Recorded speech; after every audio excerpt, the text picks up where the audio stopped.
La situazione di questa area, in particolare dei comuni Colceresa, Marostica, Nove e Pianezze, io ho provato ad estrarre alcuni numeri dei disoccupati che attengono a questi comuni. Sono 1393 per la precisione e rappresentano circa più del 10% dei disoccupati che tratta il centro per l'impiego. I dati fotografano una realtà che parla di disoccupazione anche nel territorio marosticense. Si tratta soprattutto di donne italiane dai 45 ai 50 anni.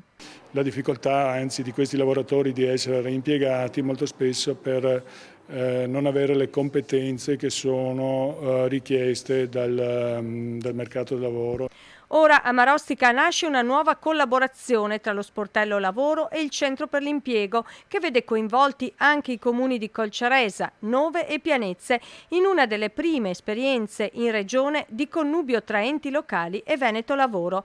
Una risposta concreta a chi sta cercando occupazione. Lo Sportello Lavoro avrà una maggior collaborazione, una maggior disponibilità di dati grazie alla collaborazione anche con la Regione, quindi una messa in rete di quelle che sono le potenzialità del nostro territorio e una maggior collaborazione con le aziende del nostro territorio. Invito le industrie, invito gli artigiani, invito i lavoratori che cercano lavoro a venire nel nostro sportello di lavoro previo appuntamento per trovare lavoro. Dico solo un dato: nel Veneto Veneto Lavoro sta offrendo adesso come adesso 4.000 posti di lavoro. Lo Sportello Lavoro è aperto presso Palazzo Baggio a Marostica il lunedì dalle 10:30 alle 12:30, il mercoledì dalle 9 alle 11, sempre su appuntamento.